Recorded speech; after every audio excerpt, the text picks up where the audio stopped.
Jail হত্যা দিবসে জাতীয় চার নেতাকে স্মরণ করল জাতি। বঙ্গবন্ধু জাতীয় চার নেতার প্রতি বিনম্র শ্রদ্ধা।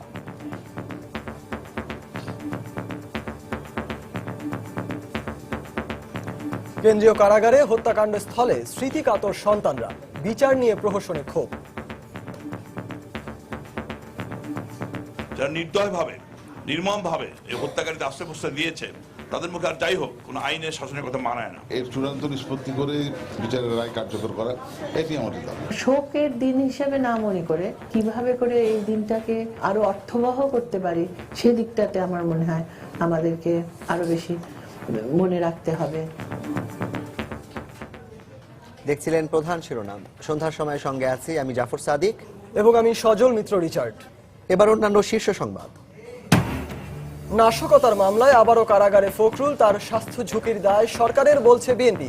গয়েশ্বর খোকা সহ ৩৫ নেতার বিরুদ্ধে গ্রেফতারি পরোয়ানা। ব্লগার হত্যা বিচ্ছিন্ন ঘটনা, অন্যান্য দেশেও এমন হয় মন্তব্য স্বরাষ্ট্রমন্ত্রীর। জামায়াত শিবিরের সম্পৃক্ততার ইঙ্গিত, আজও প্রতিবাদ মুখর বিশ্ববিদ্যালয় ক্যাম্পাস। রাজশাহীতে ঋণের টাকা তুলে না দেয় গৃহবধূর চোখ তুলে নেওয়ার চেষ্টার অভিযোগ, স্বামীর বিরুদ্ধে স্বজনদের মামলা। তেজগাঁও শিল্প এলাকায় গণহারে গড়ে উঠছে বাণিজ্যিক ভবন, নেতিবাচক হিসেবে দেখছেন উদ্যোক্তারা। ভিন্ন কথা বলছেন মন্ত্রী। এবং নিরাপত্তার কারণে নয়, খেলোয়াড়দের ব্যক্তিগত কারণেই আবারও বাংলাদেশ সফর স্থগিত করল ক্রিকেট দক্ষিণ আফ্রিকা, দাবি বিসিবির। 1 সপ্তাহের মধ্যে চূড়ান্ত সিদ্ধান্ত।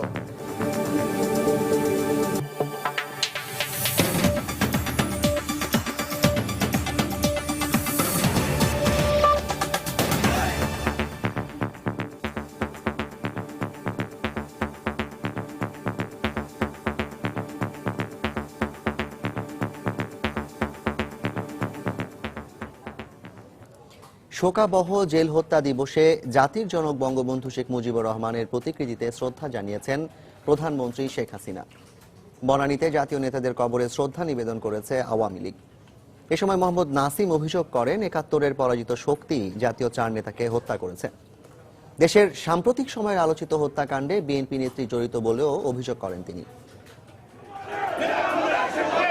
জেল হত্যা দিবসের সকালে ধানমন্ডি ৩২ নম্বরে জাতির জনক বঙ্গবন্ধু শেখ মুজিবুর রহমানের প্রতিকৃতিতে শ্রদ্ধা জানান প্রধানমন্ত্রী। ৭৫-এর এই দিনে ঢাকা কেন্দ্রীয় কারাগারে নির্মম হত্যাকাণ্ডের শিকার সৈয়দ নজরুল ইসলামের ছেলে আওয়ামী লীগ সাধারণ সম্পাদক সৈয়দ আশরাফুল ইসলাম এবং ক্যাপ্টেন এম মনসুর আলীর ছেলে স্বাস্থ্যমন্ত্রী মোহাম্মদ নাসিমকে সঙ্গে নিয়ে বঙ্গবন্ধুর প্রতিকৃতিতে পুষ্পার্ঘ্য অর্পণ করেন আওয়ামী লীগ সভাপতি। সঙ্গে ছিলেন দলের কেন্দ্রীয় নেতারাও।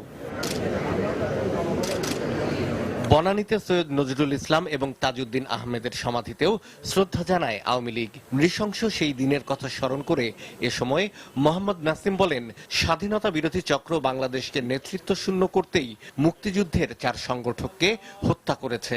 ৭১-এর পরাজিত শক্তি 3 মাসের মাথায় জাতীয় চার নেতাকে, যারা খুনি মোস্তাকের প্রস্তাব প্রত্যাখ্যান করে কারাবন্দী অবস্থায় দৃঢ়তার সঙ্গে রুখে দাঁড়িয়েছিলেন, সেই জাতীয় চার নেতাকে হত্যা করে তারা বাংলাদেশকে, বাঙালি জাতিকে নেতৃত্ব শূন্যতা সৃষ্টি করার লক্ষ্যেই এই হত্যাকাণ্ড সংগঠিত করেছিল। তিনি বলেন, একদিকে যখন দেশে মুক্তিযুদ্ধের চেতনা প্রতিষ্ঠিত হয়েছে, অন্যদিকে তখন চক্রান্ত অব্যাহত রেখেছে স্বাধীনতা বিরোধী চক্র। খালেদা জিয়া নিজেই তার ইঙ্গিতেই, তার চক্রান্তেই, সে লন্ডনে বসে চক্রান্ত করে তার পরিণতি হচ্ছে এই পুলিশ হত্যা, বিদেশি হত্যা এবং সাম্প্রতিককালে লেখক এদেরকে হত্যা করা হচ্ছে এবং তিনি হচ্ছে এর জন্য মূলত দায়ী। আওয়ামী লীগের কেন্দ্রীয় নেতাদের পর দলের সহযোগী সংগঠনের নেতাকর্মীরাও শ্রদ্ধা জানায় শহীদ নেতৃবৃন্দের সমাধিতে। শাহ আলী জয়, সময় সংবাদ, ঢাকা। বঙ্গবন্ধু হত্যা ও জেল হত্যার পলাতক খুনিদের দেশে ফিরিয়ে আনতে প্রয়োজনে ইন্টারপোলের সাহায্য নেওয়া হবে বলে জানিয়েছেন স্বরাষ্ট্রমন্ত্রী আসাদুজ্জামান খান কামাল। সকালে কেন্দ্রীয় কারাগার পরিদর্শন শেষে সাংবাদিকদের একথা জানান তিনি। এদিকে সকালে জনপ্রশাসন মন্ত্রী সৈয়দ আশরাফুল ইসলাম, স্বাস্থ্যমন্ত্রী মোহাম্মদ নাসিম, স্বরাষ্ট্রমন্ত্রী আসাদুজ্জামান খান কামাল, খাদ্যমন্ত্রী অ্যাডভোকেট কামরুল ইসলাম সহ শহীদ চার নেতার পরিবারের সদস্যরা ঢাকা কেন্দ্রীয় কারাগারে হত্যাকাণ্ডের স্থল মৃত্যুঞ্জয়ী কক্ষ পরিদর্শন করেন। মৃত্যুঞ্জয়ী কক্ষ পরিদর্শনের সময় স্মৃতিকাতর হয়ে পড়েন চার নেতার সন্তানেরা। এ সময় তারা জাতীয় চার নেতার স্মৃতিস্তম্ভে পুষ্পস্তবক অর্পণ করেন। এছাড়া তারা কারাগারে বঙ্গবন্ধু স্মৃতি জাদুঘর পরিদর্শন ও বঙ্গবন্ধুর প্রতিকৃতিতে শ্রদ্ধা জানান। স্বরাষ্ট্রমন্ত্রী জানিয়েছেন, অনেক দেশের সঙ্গে বাংলাদেশের বন্দি বিনিময় চুক্তি না থাকায় হত্যাকারীদের ফিরিয়ে আনার প্রক্রিয়া ব্যাহত হচ্ছে।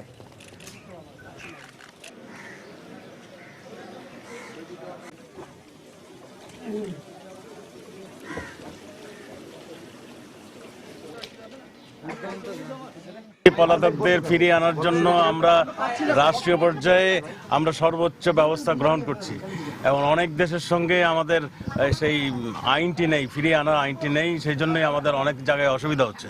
তা আমরা চেষ্টা অব্যাহত রাখছি, এটা আমাদের চলবে, সব ব্যবস্থা হচ্ছে, ইন্টারপোল বলেন, যত ধরনের অবস্থা। পল্টন থানায় দায়ের করা নাশকতার 3 মামলায় মির্জা ফখরুল ইসলাম আলমগীরের জামিন আবেদন নামঞ্জুর করে আবারও কারাগারে পাঠিয়েছেন আদালত।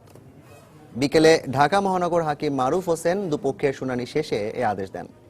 গতকাল সকালে প্রধান বিচারপতি এস কে সিনহার নেতৃত্বে 4 সদস্যের বেঞ্চে জামিনের মেয়াদ বাড়ানোর আবেদনের শুনানি শেষে নিম্ন আদালতে আত্মসমর্পণের নির্দেশ দেন সুপ্রিম কোর্টের আপিল বিভাগ। বিএনপির কালো পতাকা কর্মসূচি চলাকালে গত 6 জানুয়ারি জাতীয় প্রেস ক্লাব থেকে গ্রেপ্তারের পর নাশকতার 3 মামলায় মির্জা ফখরুলকে কারাগারে পাঠান আদালত। তবে স্বাস্থ্যগত দিক বিবেচনায় উচ্চ আদালত থেকে 2 দফা জামিন নিয়ে চিকিৎসার জন্য বিদেশ যান মির্জা ফখরুল। তবে 2রা নভেম্বর জামিনের মেয়াদ শেষ হলে আপিল বিভাগের নির্দেশে মঙ্গলবার বিকেলে নিম্ন আদালতে আত্মসমর্পণ করেন মির্জা ফখরুল। এ সময় তার আইনজীবীরা জামিন আবেদন করে শুনানি করলে আদালত তা নাকচ করে কারাগারে পাঠানোর নির্দেশ দেন। নাশকতামূলক মামলা, সেখানে পেট্রোল দিয়ে গাড়িতে আগুন অগ্নিসংযোগ করে মানুষ হত্যা করার চেষ্টা করা হয়েছে এবং এক্সপ্লোসিভ সাবস্টেন্স অ্যাক্টের মামলা, এবং এই মামলাগুলি নন বেইলেবল অফেন্স। অতএব যেহেতু নাশকতামূলক মামলা অন্তর্ঘাত মামলা, অতএব এই মামলায় জামিন দেওয়া যাবে না। আমরা আদালতকে সেটা বলেছি এবং জামিনের বিরোধিতা করেছি এবং আদালত উভয় পক্ষ শুনে তার জামিন বাতিল নাকচ করেছে এবং জেল হাজতে তাকে পাঠিয়েছে। আইনের প্রতি শ্রদ্ধাশীল হয়ে আত্মসমর্পণের পরও জামিন নামঞ্জুর করায় ক্ষুব্ধ প্রতিক্রিয়া ব্যক্ত করেন মির্জা ফখরুলের আইনজীবীরা। আমরা বলেছি, যেহেতু তিনি অসুস্থ, আবারও চিকিৎসার জন্য সিঙ্গাপুরে যাবেন, তিনি আজকে এই করে সারেন্ডার করেছেন। আদালত ওনার অসুস্থতার কথা বিবেচনা করেন নাই। তিনি খুবই অসুস্থ, আপনারা জানেন, হার্টে ব্লক আছে, বাইপাস করা আছে, রিং লাগানো আছে। 24 তারিখে সিঙ্গাপুরে যাবেন, আরো উন্নত চিকিৎসার জন্য একটা অ্যাপয়েন্টমেন্ট আছে। চলতি বছর জানুয়ারিতে বিএনপির কর্মসূচি চলাকালে নাশকতার অভিযোগে 4 জানুয়ারি একটি ও 6 জানুয়ারি পল্টন থানায় মির্জা ফখরুলের বিরুদ্ধে 2টি মামলা করে পুলিশ। সাদিকুর রহমান, সময় সংবাদ, ঢাকা। বিএনপির আন্তর্জাতিক বিষয়ক সম্পাদক আসাদুজ্জামান রিপন বলেছেন, অসুস্থ হওয়া সত্ত্বেও মির্জা ফখরুলকে কারাগারে পাঠানোয় যদি তার স্বাস্থ্য ঝুঁকি বাড়ে, এর দায় সরকারকেই নিতে হবে। সন্ধ্যায় দলের কেন্দ্রীয় কার্যালয় নয়াপল্টনে তিনি একথা বলেন। মির্জা ফখরুল ইসলাম আলমগীর জটিল রোগে আক্রান্ত একজন মানুষ। কারান্তরীণ অবস্থায় তার স্বাস্থ্যের ঝুঁকি আরও বেড়ে যাবে বলে তার চিকিৎসকগণ অভিমত দিয়েছেন। এই ধরনের পরিস্থিতিতে জনাব মির্জা ফখরুল ইসলাম আলমগীরের স্বাস্থ্য আরও সংকটে পড়ে গেলে সেই অনাকাঙ্ক্ষিত পরিস্থিতির জন্য সরকারকেই দেশবাসী দায়ী করবেন। রাজধানীর রামপুরা থানার দায়ের করা হত্যা মামলায় বিএনপি নেতা সাদেক হোসেন খোকা ও গয়েশ্বর চন্দ্র রায় সহ 35 জনের বিরুদ্ধে গ্রেফতারি পরোয়ানা জারি করেছেন ঢাকা মহানগর দায়রা জজ আদালত। বিকেলে মামলার অভিযোগপত্র আমলে নিয়ে আসামিদের পলাতক দেখিয়ে গ্রেফতারি পরোয়ানা জারি করেন বিচারক কামরুল হোসেন মোল্লা। 2013 সালের 29 ডিসেম্বর মালিবাগ এলাকায় বিএনপি জামায়াতের মার্চ ফর ডেমোক্রেসি কর্মসূচি চলাকালে গাড়িতে ককটেল বিস্ফোরণ ও অগ্নিসংযোগ করা হয়। ওই ঘটনায় এক পথচারী মারা গেলে 30 ডিসেম্বর পুলিশ রামপুরা থানায় বাদী হয়ে একটি হত্যা মামলা দায়ের করে। স্বরাষ্ট্রমন্ত্রী আসাদুজ্জামান খান কামাল আবারও বললেন, ব্লগার হত্যাকাণ্ড একটি বিচ্ছিন্ন ঘটনা। বিশ্বের বিভিন্ন দেশে এ ধরনের ঘটনা ঘটে থাকে। দুপুরে সচিবালয়ে সংবাদ সম্মেলনে তিনি একথা বলেন। বিভিন্ন জঙ্গি সংগঠনের নামে জড়িত হত্যাকারীদের সঙ্গে জামায়াত শিবিরের সম্পৃক্ততা রয়েছে। সারা পৃথিবীতে এই ঘটনা ঘটছে বিচ্ছিন্নভাবে। আমেরিকা, ফ্রান্স, ইংল্যান্ড, তারপরে ধরেন অস্ট্রেলিয়া, কেউ বাদ যায়নি। তা আমরা চাই আমাদের সবাই ইউনাইটেডলি কাজ করতে, এই ধরনের টেররিস্টদের মোকাবেলা করতে হবে। প্রকৃত দোষী যারা ঘটনা ঘটিয়েছেন কিংবা মদদ দিয়েছেন কিংবা পরিকল্পনা করেছেন কিংবা আর্থিক সহযোগিতা করছেন, সবাইকে আমরা খুঁজে বের করছি, তাদের বিরুদ্ধেই আমরা ব্যবস্থা নেব। এখন লন্ডন বসেই করুক কিংবা অন্য কোনোখানেই বসেই করুক, আমরা তার ব্যবস্থা নিচ্ছি। অভ্যন্তরীণ সন্ত্রাসী কর্মকাণ্ডের পাশাপাশি আন্তর্জাতিক জঙ্গি সংগঠনের সঙ্গে বেগম জিয়া ও তারেক রহমানের সম্পৃক্ততা খতিয়ে দেখা হচ্ছে বলে জানিয়েছেন তথ্যমন্ত্রী হাসানুল হক ইনু। সচিবালয় এক প্রেস ব্রিফিংয়ে তিনি একথা বলেন। বেগম জিয়ার জাতীয় ঐক্যের আহ্বানকে জামায়াত আর জঙ্গিবাদের সঙ্গে ঐক্যের আহ্বান বলেও মন্তব্য করেন তথ্যমন্ত্রী।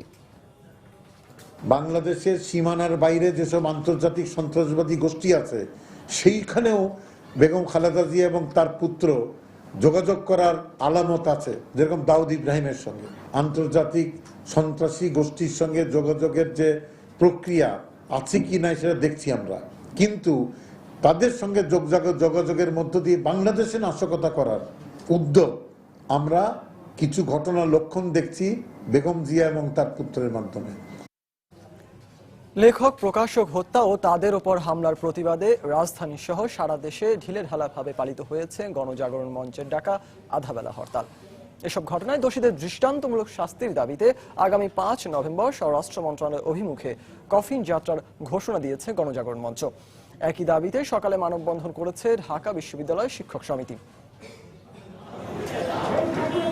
পূর্ব ঘোষণা অনুযায়ী মঙ্গলবার সকাল থেকে রাজধানীর শাহবাগ ও পুরানা পল্টন এলাকায় অবস্থান নেয় গণজাগরণ মঞ্চ ও সিপিবি। সকালে জাতীয় জাদুঘরের সামনে থেকে হরতালের সমর্থনে গণজাগরণ মঞ্চের একটি মিছিল বের হয়ে শেরাটন হোটেল ও শিশু পার্ক প্রদক্ষিণ করে শাহবাগ মোড়ে অবস্থান নেয়। এ সময় শাহবাগ মোড় থেকে সকল রুটের যান চলাচল বন্ধ করে দেয় হরতাল সমর্থকরা। সংক্ষিপ্ত সমাবেশে আগামী ৫ নভেম্বর স্বরাষ্ট্র মন্ত্রণালয় অভিমুখে কফিন মিছিল করার ঘোষণা দেন গণজাগরণ মঞ্চের মুখপাত্র ডাক্তার ইমরান এজ সরকার। সকল গোষ্ঠীকে, সকল শ্রেণী পেশার, সকল মতের মানুষকে ঐক্যবদ্ধ হয়ে এই দানব, এই হায়নাকে মোকাবেলা করতে হবে। আমরা সরকারের উপর সেই চাপ প্রয়োগ করবার জন্যই এই হরতাল কর্মসূচি আমরা দিয়েছি। আগামী বৃহস্পতিবার ৫ নভেম্বর কফিন মিছিল নিয়ে আমরা স্বরাষ্ট্র মন্ত্রণালয় অভিমুখে যাত্রা করব। প্রকাশক দীপন হত্যাকাণ্ড ও ব্লগারদের উপর হামলার প্রতিবাদে সকালে মানববন্ধন করে ঢাকা বিশ্ববিদ্যালয়ের শিক্ষক সমিতি। অপরাজেয় বাংলার পাদদেশে সংক্ষিপ্ত সমাবেশে শিক্ষক নেতারা স্বরাষ্ট্রমন্ত্রীর সমালোচনা করেন। মাননীয় স্বরাষ্ট্রমন্ত্রী, আপনি বারবার বলছেন এটা এক ধরনের বিচ্ছিন্ন ঘটনা, কাউকে আইনের আওতায় নিয়ে আসতে পারেনি। আপনার উচিত হবে বাংলাদেশের মানুষের প্রতি শ্রদ্ধা রেখে, প্রগতিশীল মানুষের প্রতি শ্রদ্ধা রেখে, মুক্তিযুদ্ধের চেতনাকে সম্মান করে আপনার স্বেচ্ছায় চলে যাওয়া। দীপন হত্যাকাণ্ডের পর রাজনৈতিক নেতাদের বক্তব্যেরও সমালোচনা করেন শিক্ষক সমিতির নেতারা। তানিন মেহেদি, সময় সংবাদ, ঢাকা। সন্ধ্যার সময় আরো থাকছে। নিরাপত্তার স্বার্থে চট্টগ্রাম শাহ আমানত বিমানবন্দরে ডগ স্কোয়াড সহ বিজিবি মোতায়েন থাকবে পরবর্তী নির্দেশ না দেওয়া পর্যন্ত। 4 দিনের সফরে নেদারল্যান্ডসের উদ্দেশ্যে সকালে ঢাকা ছেড়েছেন প্রধানমন্ত্রী শেখ হাসিনা। নেদারল্যান্ডসের প্রধানমন্ত্রী মার্ক রুটের আমন্ত্রণে সে দেশে যাচ্ছেন তিনি। প্রধানমন্ত্রীর সফর সঙ্গী হিসেবে রয়েছেন পররাষ্ট্রমন্ত্রী আবুল হাসান মাহমুদ আলী, পানি সম্পদ প্রতিমন্ত্রী নজরুল ইসলাম সহ 25 সদস্যের প্রতিনিধি দল। এছাড়া 19 সদস্যের একটি বাণিজ্য প্রতিনিধি দলও প্রধানমন্ত্রীর সঙ্গে নেদারল্যান্ডস গেছেন। সফরে সে দেশের প্রধানমন্ত্রীর সঙ্গে দ্বিপক্ষীয় বৈঠক করবেন প্রধানমন্ত্রী। এছাড়া দুই দেশের পররাষ্ট্রমন্ত্রী পর্যায়ে বৈঠক সংক্রান্ত একটি সমঝোতা স্মারক সই হবে সফরে। বাংলাদেশের ফরেন সার্ভিস একাডেমি এবং নেদারল্যান্ডসের ইনস্টিটিউট অব ইন্টারন্যাশনাল রিলেশনসের মধ্যে MOU সই হবে।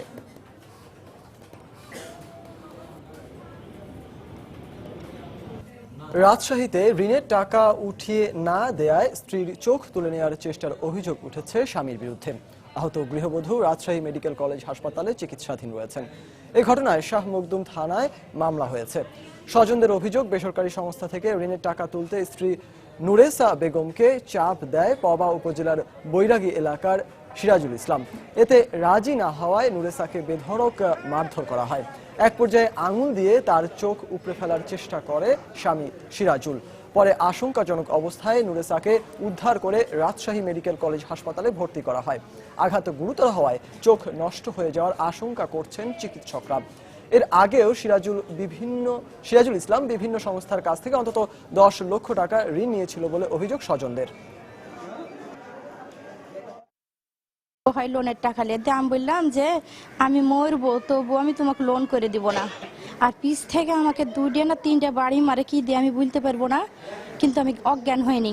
ওই ভাবেছে অজ্ঞান হলে ওই আমার চোখ দুটা আরামে তুলবে। আমার মেয়ের অত্যাচারে জ্বালাতে আমার মেয়ের চোখে এর বিচার চাই। ডান চোখে এখনো দৃষ্টি স্বাভাবিক অবস্থার মধ্যে আসে নাই, এটা এখনো আশঙ্কা মুক্ত অবস্থায় আমরা আনতে পারিনি।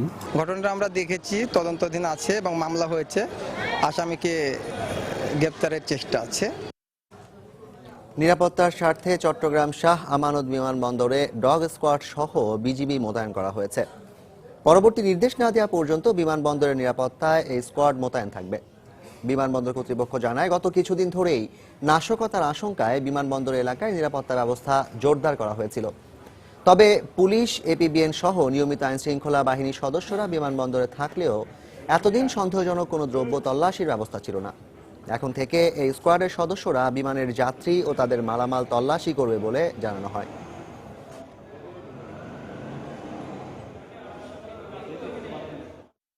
ডগ স্কোয়াড প্রাথমিকভাবে চেক করবে, তারপরে যাত্রীগণ ভিতরে ঢুকবেন, তাদেরকে অন্যান্য চেক করা হবে। নিরাপত্তা পর্যালোচনার ভিত্তিতে আমরা কিন্তু নিরাপত্তা ব্যবস্থা বিভিন্নভাবে চিন্তা করি, বিভিন্নভাবে বিভিন্ন এলিমেন্ট যোগ করি বা কম করি, সেই হিসাবে সেই ব্যবস্থার অংশ হিসেবেই এটা করা হচ্ছে। আজ পঞ্চম দিনের মতো জাতীয় প্রেস ক্লাবের সামনে অনশন পালন করছেন নন এমপিওভুক্ত শিক্ষা প্রতিষ্ঠানের শিক্ষকরা। স্বীকৃতিপ্রাপ্ত নন এমপিওভুক্ত সকল শিক্ষা প্রতিষ্ঠানের এমপিওভুক্তির দাবি সহ বেতন ভাতার দাবিতে অনশন কর্মসূচি পালন করে আসছিলেন তারা। অনশনরত অবস্থায় বিভিন্ন ব্যানার, ফেস্টুন বুকে নিয়ে শুয়ে বসে প্রেস ক্লাবের সামনে অবস্থান করছেন তারা। এরই মধ্যে অনশনের কারণে অসুস্থ হয়ে পড়া বেশ কয়েকজন শিক্ষককে স্যালাইন দিয়ে রাখা হয়েছে। এ সময় শিক্ষকরা বলেন, দাবি আদায় না হওয়া পর্যন্ত তারা আমরণ অনশন চালিয়ে যাবেন।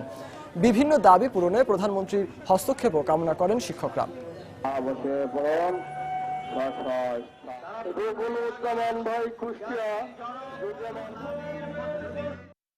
এই শিক্ষকরা যারা আসছে তাদের ঋণের বোঝা এত ভারী হয়েছে যে তারা বাড়িতেও টিকতে পারে না, না পারে কর্মস্থলে যে সঠিক পাঠদান দিতে। শিক্ষকরা দেশে অভুক্ত থাকে, না খেয়ে থাকে, না খেয়ে জীবনযাপন করে, মানবতার জীবনযাপন করে, সে দেশে কেমন ডিজিটাল যে সম্ভব? আমরা সরকারের কাছ থেকে কোনো সুস্পষ্ট ইঙ্গিত পাই নাই। তো আমরা যতক্ষণ সরকারের কাছ থেকে কোনো সুস্পষ্ট ইঙ্গিত না পাবো ততক্ষণ আমাদের কর্মসূচি অব্যাহত থাকবে। আমরা আমরণ অনশন পালন করছি, আমাদের দাবি দেওয়া না হওয়া পর্যন্ত আমরা এই রাজধানীর একটি নির্দিষ্ট গোষ্ঠী যারা ৭১-এ স্বাধীনতার বিরুদ্ধে ছিল, সেই একই শক্তি বঙ্গবন্ধু শেখ মুজিব ও জাতীয় চার নেতাকে হত্যা করেছে এবং তারাই ২০০৪ সালে হত্যা করতে চেয়েছিল শেখ হাসিনাকেও।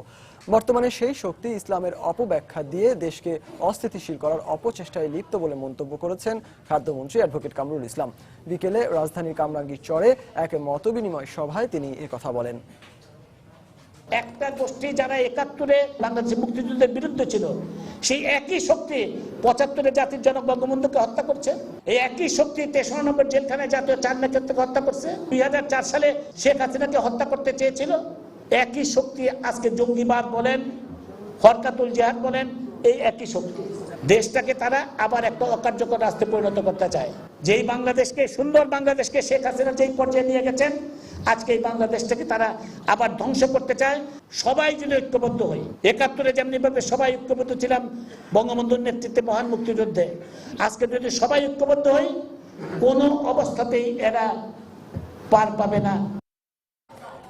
আগামীতে ই টেন্ডারিং চালুর মাধ্যমে সরকারি বেসরকারি সব ক্ষেত্রে স্বচ্ছতা ও জবাবদিহিতা নিশ্চিত করা সম্ভব হবে বলে মনে করেন অর্থমন্ত্রী আবুল মাল আব্দুল মুহিত। বিকেলে তৃতীয় দক্ষিণ এশিয়া আঞ্চলিক সরকারি ক্রয় সম্মেলনের সমাপনী দিনে তিনি কথা বলেন। অনুষ্ঠানে অর্থমন্ত্রী বলেন, এ ধরনের আয়োজনের মধ্য দিয়ে পেশাদারিত্ব, সংস্কার ও প্রযুক্তি ব্যবহারের মাধ্যমে সরকারি কেনাকাটায় ক্রয় দক্ষতা আরও বাড়বে। রাজধানীর একটি হোটেলে ৩ দিনের এই সম্মেলনে দক্ষিণ এশিয়ার ৮টি দেশের সরকারি কেনাকাটায় সম্পৃক্ত ৫০০-র বেশি প্রতিনিধি অংশ নেন। যারা প্রথমবারের মতো বাংলাদেশে এই আয়োজনে অংশ নেয় দেশি বিদেশি ঠিকাদারি প্রতিষ্ঠান ও সুশীল সমাজের প্রতিনিধিরা।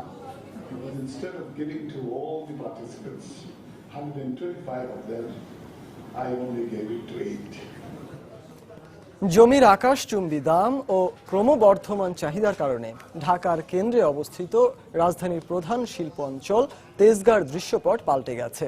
শিল্প স্থাপনের চেয়ে বহুতল ভবন থেকে আয় বেশি হওয়ায় প্লট মালিকরা এখন গণহারে বাণিজ্যিক ভবন নির্মাণ করছেন। এক্ষেত্রে শিল্প উদ্যোক্তারা তেজগাঁওয়ে আবাসিক এলাকা স্থাপনের সরকারি সিদ্ধান্তকে নেতিবাচক হিসাবে দেখছেন। তবে গণপূর্ত মন্ত্রী বলছেন, সবকিছুর সমন্বয়ে তেজগাঁও হবে ঢাকার মধ্যে নতুন শহর। তেজগাঁও শিল্প এলাকা নিয়ে হাজিরা শিউলির ৩ পর্বের ধারাবাহিকের আজ দেখুন প্রথম পর্ব। 50-এর দশকে 500 একর জায়গা নিয়ে প্রতিষ্ঠিত তেজগাঁও শিল্প এলাকার অবস্থান ছিল ঢাকা শহরের শেষ প্রান্তে। তবে 6 দশকের সম্প্রসারণে তেজগাঁও এখন ঢাকার কেন্দ্রবিন্দুতে। স্বাধীনতার পর পাকিস্তানি মালিকরা এখানে যেসব শিল্প কারখানা রেখে যায় তার অধিকাংশ জাতীয়করণ ও কিছু শ্রমিকদের সমবায় সমিতিকে দেয়া হলেও নানা কারণে বন্ধ হয়ে গেছে বেশিরভাগ।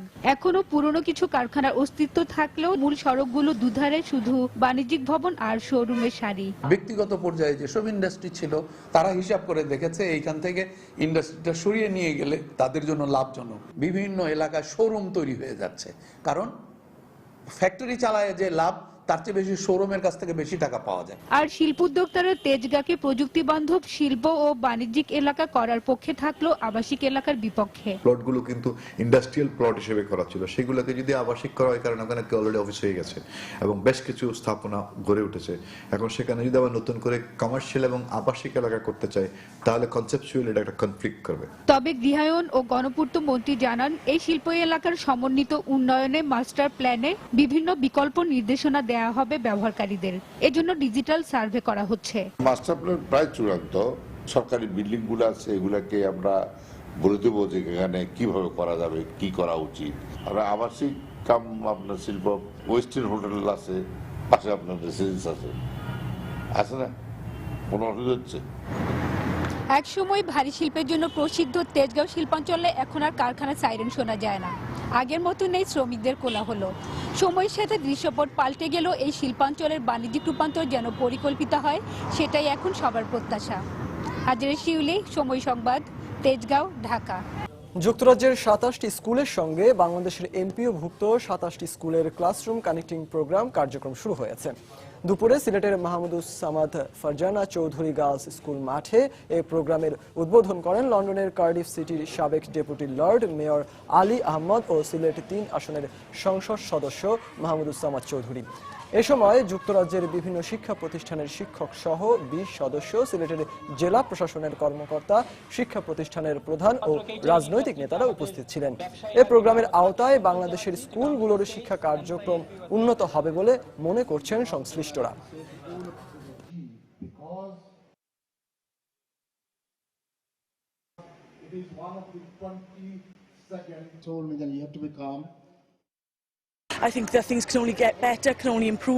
আমি মনে করি এই যৌথ প্রোগ্রাম শিক্ষা ব্যবস্থার উন্নয়নে গুরুত্বপূর্ণ ভূমিকা রাখবে। এই প্রোগ্রামের আওতায় শিক্ষা প্রতিষ্ঠানগুলো নিজেদের অভিজ্ঞতা ও প্রশিক্ষণ শেয়ার করতে পারবে, আর এই প্রোগ্রাম সফল হলে তা অন্যান্য দেশগুলো অনুসরণ করবে।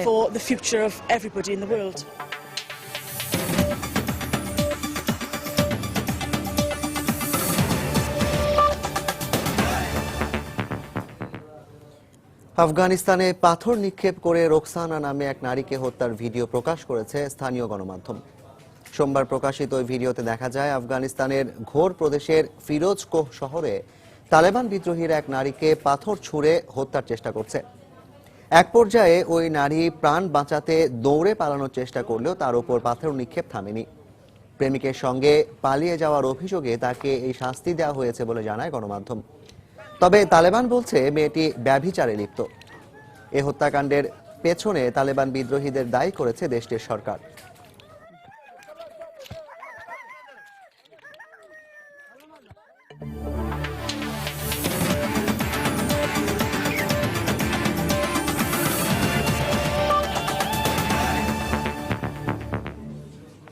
নিরাপত্তার কারণে নয়, খেলোয়াড়দের ব্যক্তিগত কারণেই আপাতত বাংলাদেশ সফর স্থগিত করেছে বলে দাবি বিসিবির প্রধান নির্বাহী নিজামুদ্দিন চৌধুরী সুজনের। সময় সংবাদকে তিনি আরো জানান, 2 দলের নির্ধারিত সিরিজে ম্যাচের সংখ্যা কমিয়ে এনে আগামী 1 সপ্তাহের মধ্যে চূড়ান্ত সূচি ও বাংলাদেশ সফরের পরিবর্তিত তারিখ জানাবে ক্রিকেট দক্ষিণ আফ্রিকা। তবে বাস্তবতা হলো বাংলাদেশ ও দক্ষিণ আফ্রিকা নারী দলের সিরিজ আয়োজনের সম্ভাবনা বাতিলের পথে। বিস্তারিত থাকছে হুমায়ুন কবির রোজের রিপোর্টে।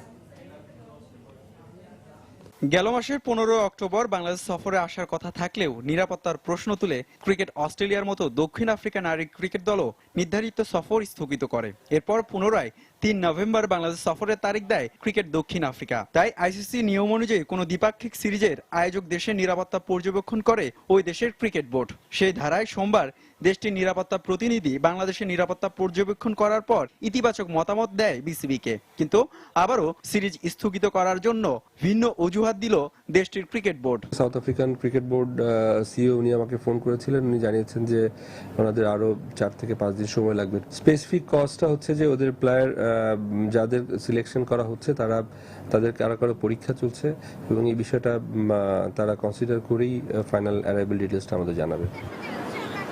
একেবারেই সিরিজ বাতিলের কথা না বললেও আভাস এমনটাই মিলছে, কারণ এ মাসের 15 তারিখে বাংলাদেশ সফরে আসবে জিম্বাবুয়ে নারী ক্রিকেট দল। তাই এক সপ্তাহ পর দক্ষিণ আফ্রিকার বিপক্ষে সিরিজ আবারও নির্ধারণের সম্ভাবনা খুবই ক্ষীণ। তারপরও আসার কথা জানালেন বিসিবির প্রধান নির্বাহী। যদি দেরি হয় সেক্ষেত্রে আমাদের নাম্বার অফ ম্যাচ হয়তো কম্প্রোমাইজ করতে হতে পারে। অন্যদিকে নিরাপত্তার প্রশ্ন তুলে অস্ট্রেলিয়া সফর স্থগিত করায় তড়িঘড়ি করে জিম্বাবুয়ের বিপক্ষে সিরিজ আয়োজনের পুরো খরচ বহন করতে হচ্ছে বিসিবিকে। তবে এতে কোনো আক্ষেপ নেই ক্রিকেট বোর্ডের, উল্টো চ্যালেঞ্জ নিরাপত্তার প্রশ্নের মাঝে এই সিরিজটি সুষ্ঠুভাবে সম্পূর্ণ করার। কারণ সামনে বছর এশিয়া কাপ ছাড়াও ঘরের মাটিতে বসবে অনূর্ধ্ব-19 বিশ্বকাপ। হুমায়ুন কবির রোজ, সময় সংবাদ, ঢাকা।